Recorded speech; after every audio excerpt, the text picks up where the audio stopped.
Hello everyone, myself Sakshi Chalotra from Civil Engineering Department, working as an assistant professor in RIMT University. So today's topic is Introduction to Building Material, particularly stone.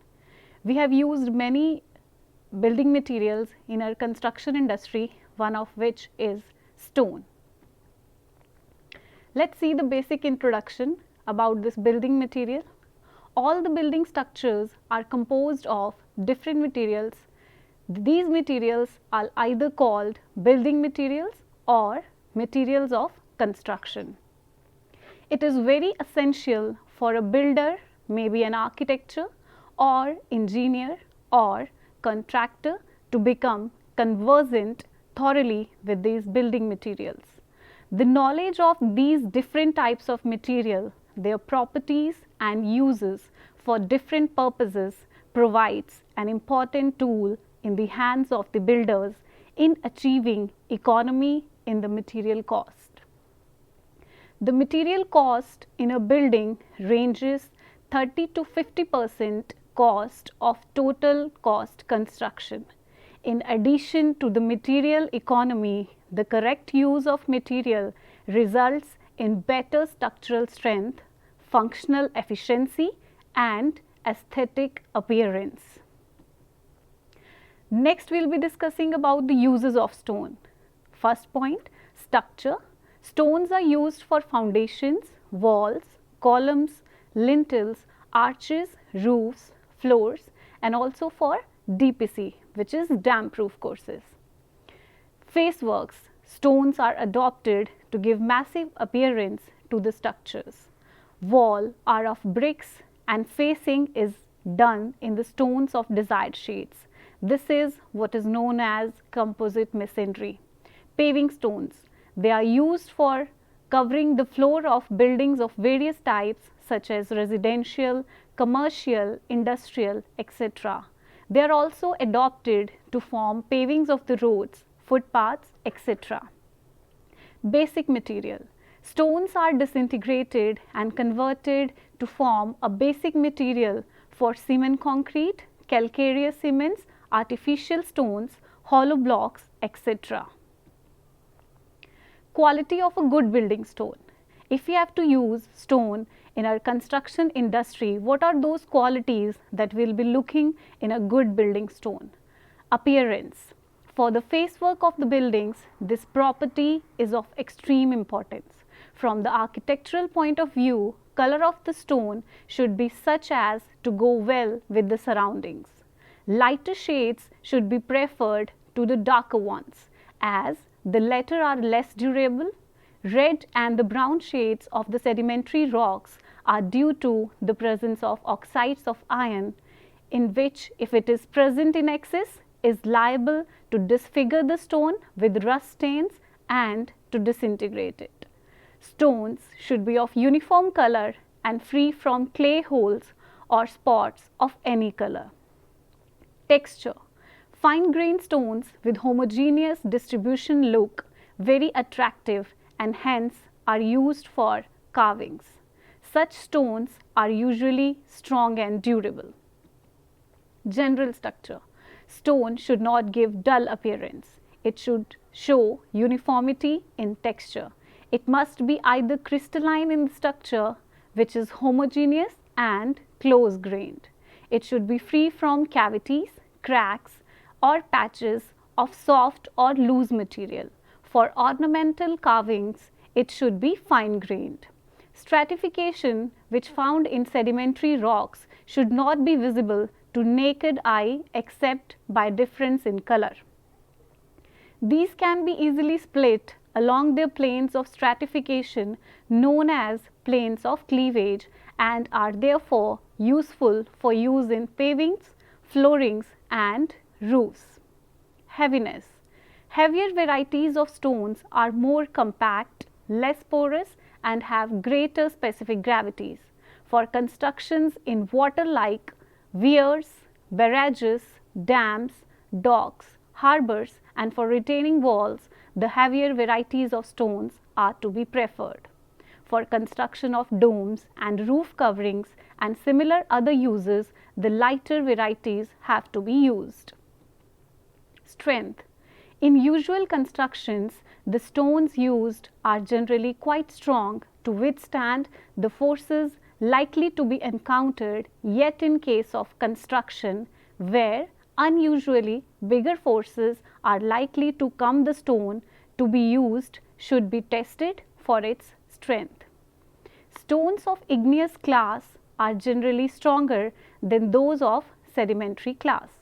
Stones with compact, fine crystalline texture are stronger. Hardness.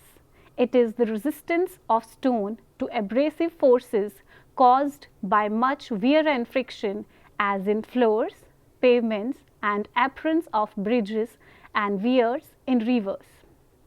Stones to be used at such places should be hard. Toughness. It is a measure of the impact that a stone can withstand. Stones used at places subjected to vibrations of machinery and to the moving loads should be tough.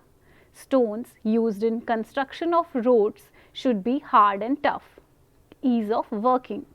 The ease with which the stone can be worked upon, that is, cut, dressed, carved and molded, etc., is an important consideration from the economic point of view. But this property is opposed to strength, durability and hardness. Percentage wear. It is generally measured by attribution test. It is an important property to be considered in selecting aggregate for road works and railway ballast. A good stone should not show wear of more than 2%. Porosity and absorption rate.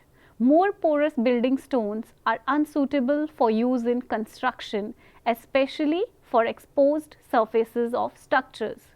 Rainwater, while coming down, carries some acidic gases forming light acids which lodge on the surface of stones and soak in them. Very often it is driven in the pores of the stones by the prevailing winds. Acids react with the constituents of stones, causing them to crumble. In colder regions, water freezes in the pores of the stones. This water causes the disintegration of stones because of its increase in volume on the freezing. Stones should be as such tested for porosity, and care should be taken to use more porous stones only at places where they are not likely to encounter frost, rain or moisture in any other form. Resistance to the fire. To be fire resistant, stones should be free from calcium carbonate and oxide of iron and not composed of minerals with different coefficient of thermal expansion. Seasoning. All freshly quarried stones contain a certain amount of moisture known as quarry sap, which makes them soft and easier to work upon. As such, all work such as dressing, carvings and moldings, etc., should be done as early after quarrying as possible. Stones become considerably harder on seasoning. After quarrying, when all the work has been done upon stones, they should be left to season under the sheds having no walls so as to permit free circulation of the air. Sheds protect them from rains. A period of minimum 6 to 12 months is generally enough for proper seasoning.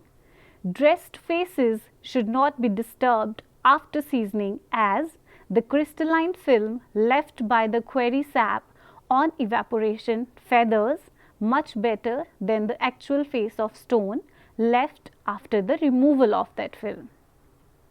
Weathering. It is the extent to which the face of a stone resists the action of weather. The best way of knowing the weathering properties of a particular stone is to inspect ancient buildings made with the same quality of stone, possibly in the nearby place or at a place having similar atmospheric conditions. Inspection of an old face of some quarry could also be informative if sharp edges and corners are preserved on an old buildings, particularly on the faces exposed to the rains and prevailing winds and on which sunlight does not play, and if the chisel marks on such faces are distinctly visible, then that variety of stone has good weathering qualities. Also, stones with good weathering properties only be used in the construction of important buildings.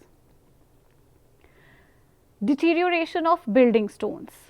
We have talked about the quality of stone. Now, what are those factors that lead to the deterioration of building stones? Rain. Rainwater acts both physically and chemically on the stones.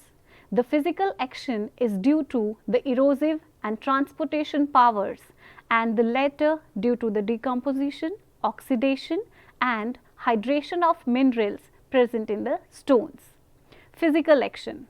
Alternate wetting by the rain and drying by the sun causes internal stresses in the stones and consequent disintegration.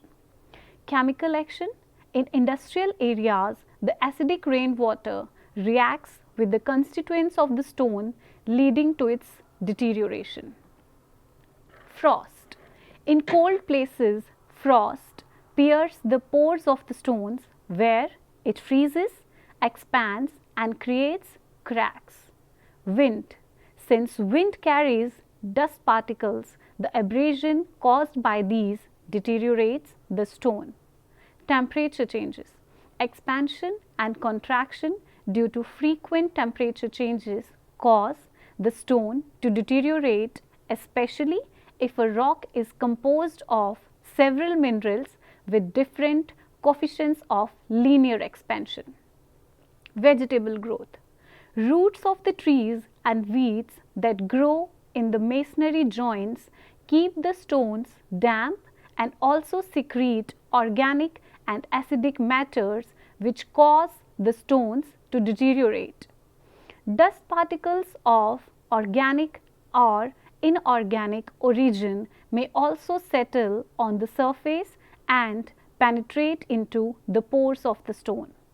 When these come in contact with the moisture or rainwater, bacteriological process starts, and then the resultant microorganism producing acids attacks the stones, which causes decay. Mutual decay. When different types of stones are used together, mutual decay takes place. For example, when sandstone is used under limestone, the chemicals brought down from limestone by rainwater to the sandstone will deteriorate its quality. Chemical agents. Smokes, fumes, acids and acid fumes present in the atmosphere deteriorate the stones. Stones containing calcium carbonate and magnesium carbonate are affected badly. Lichens. These destroy limestone but act as a protective coat for other stones. Molluscs gradually weaken and ultimately destroy the stone by making a series of parallel vertical holes in the limestones and also in sandstones. Preservation of stone. We have talked about the qualities required, the parameters that deteriorate the quality of stone. Now, we will be talking about the preservation of stone. Preservation of stone is essential to prevent its decay. Different types of stones require different treatments, but in general, stones should be made dry with the help of blow lamp and then a coating of paraffin, linseed oil, light paint, etc. is applied over the surface. This makes a protective coating over the stone. However, this treatment is periodic and not permanent.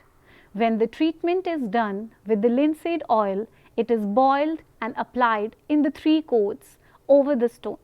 Thereafter, a coat of dilute ammonia in warm water is applied. The structure to be preserved should be maintained by washing stones frequently with water and steam, so that the dirt and salts deposited are removed from time to time. However, the best way is to apply preservatives. Stones are washed with thin solution of silicate of soda or potash. Then on drying, a solution of calcium chloride is applied over it. The common salt formed in the process is washed afterwards. The silicate of lime forms an insoluble solution which helps to protect the stones.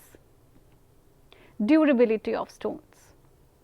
Quarrying and cutting have a great bearing on the weathering properties of stones. Stones from top ledges of limestone, granite and slate and from the exposed faces of the rock bed is likely to be less hard and durable. The method of blasting and cutting also influences the strength of the stone and its resistance to the freezing and temperature changes.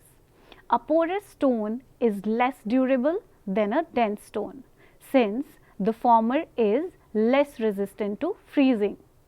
Repeated hammering in cuttings is likely to injure the stone. The polished stone is more enduring than rough surfaced work, since the rain slides off the former more easily. Stones from stratified rocks should be placed along the natural bed in order to secure maximum weathering resistance. Pyrites, magnetite and iron carbonate oxidizes in weathering and causes discoloration of the stone in which they are present. Since oxidation is accompanied by a change in volume, the surrounding structure is weakened. Thank you. That's all for today's lecture. God bless.